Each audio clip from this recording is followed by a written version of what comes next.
Today, we're going to focus on getting the crank out. We're going to do a visual inspection on everything that we can, and then we're going to go from there.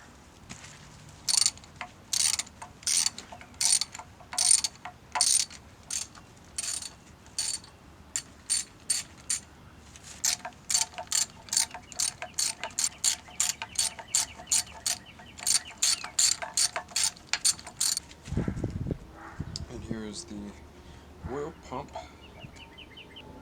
And there's the oil pump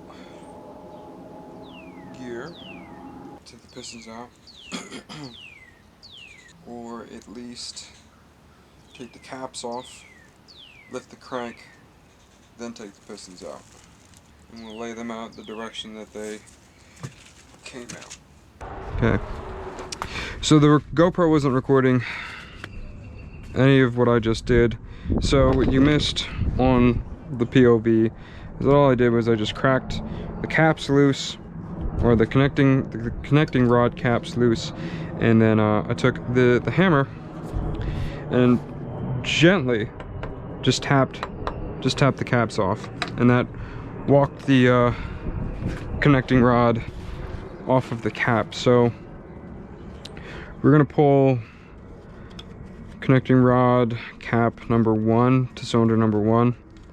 So each connecting rod and cap has a number marked, so you know where goes where, because essentially this is machined at as one part, and then it is broken in half, and then wherever that break is where it will come back together. So that's 1, 2, 3, 4, and then you have 5, 6, 7, and 8. And for the main caps, you have 1, 2, 3, 4, and 5. They're marked in the direction facing forward. And these caps are also, they're casted with the engine, and they're just broken off from the main casting of the engine. So when you are working on an engine, if you lose the main caps to an engine, it's bad news. You can't use any other cap at all, it won't work. Pistons and connecting rods you can kind of get away with, but I tapped it loose. I already took this off, and it's, take a look at that. I don't know what happened. You shouldn't see that. And then the bearing, it's not any better. The bearing's pretty worse. It looks like sandpaper, you know, it looks like sandpaper got taken to this, and probably not helping it any right now, but I was hoping to reuse these connecting rods, but no chance. Look at the back of this bearing. So the goal here is to caps off the connecting rods and lift the crank out, so we can inspect the crank. And I'm just going to tap very lightly. I'm going to bring the nuts up on the thread. See how gently I do this? And it just walks off.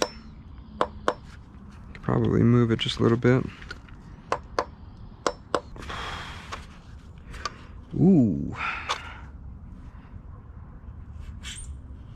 Oh. Yeah, look at that. On the bearing, wherever you see deep grooves, that's the crankshaft making contact with the bearing. That's metal on metal. This here is just heat wear marks, and this is just dirt and debris getting circulated around the bearing itself, and no spun bearings, which is good, I guess.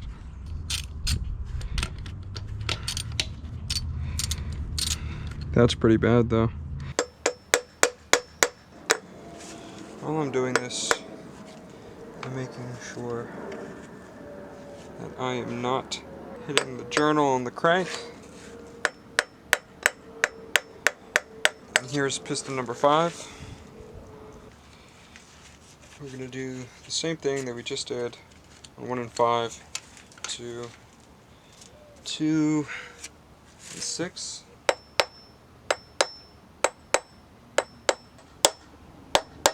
There we go. Tap this out very gently.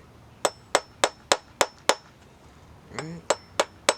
It's out of the way from the crank for the most part.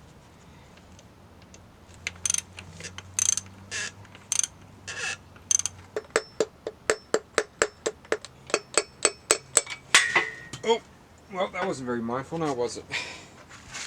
There you go. Woo! She was not too far off from spinning a bearing, throwing a rod, that's for sure.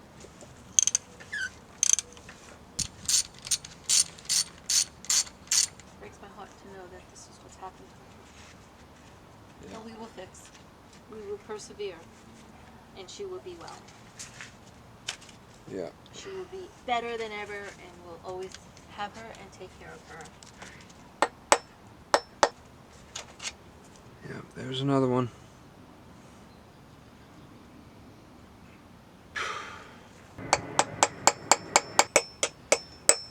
She is. It's number 6. And you're seeing this for the first time along with me, folks.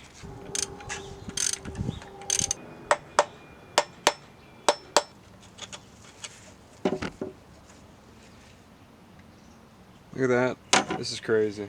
Very close to spinning a bearing or having total engine failure. Very, very close. Oh! Doesn't even matter. Drop the piston, don't even matter. There she is. Piston number 7. The cylinders don't look too bad, that's for sure. This is going to be piston number 3. Oh yeah, look at that. This would have been our spun bearing if anything. This was just barely about to let go. This is heat. This is what happens when an engine overheats or it doesn't get enough oil. You know, there's not much else you could say or do anything about that. It's just so interesting that it failed like this. Because this is engine failure. As close to engine failure as you can get. And everybody else probably watching like, dude, what's the big deal? You know? Engines fail all the time. Some of you are probably engine builders that watch this and probably like, what's this guy talking about? There we go. Ooh, yeah. This would have been it, baby. That would have been a spun bearing for sure.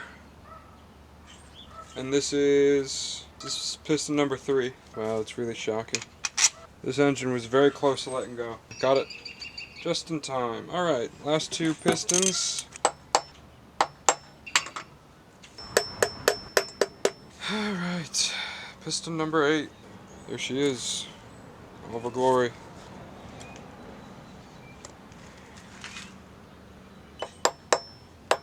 This is piston number 4. Ah, that one fell on my foot. I mean, at this point. This is piston number 4. That's what she looks like. I'm gonna just give you a little tour. This is what she looks like, all torn apart. The connecting rods out with the pistons. They're not looking too good, I'll tell you that. So the last bit that we have to do here is we're going to take out this crankshaft and we'll see what the main caps and the main bearings look like, and you know, hopefully it's something good. Hopefully it looks a lot better than what it does now. So we're going to undo this crank. Just going to start from the middle and work our way out. Got my cheater bar.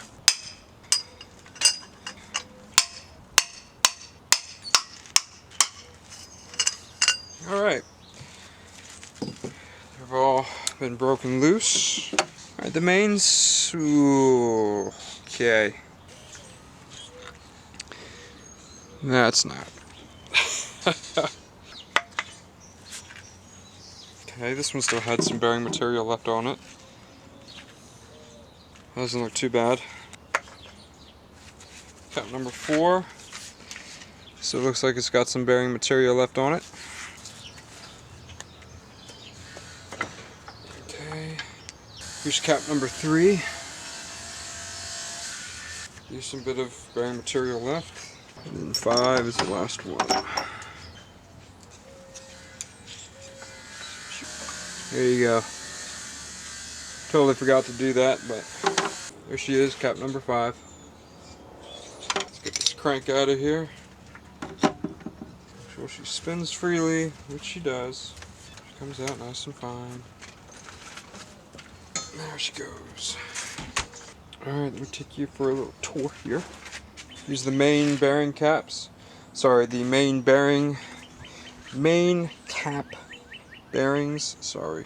These don't look too bad. They even have some material left on them. That wasn't the bad part. Let's take a look at the cam bearings, or the races. They don't look too bad. They just look like they had some sludge buildup, but that's about it. Other side. Other side. It's not too shabby. Here's the rotating assembly. Here's what the crankshaft looks like. So those would be the rod journals. Those are the mains. And the mains look a lot cleaner and a lot less scored up than the rods do. There's not much to it on this episode.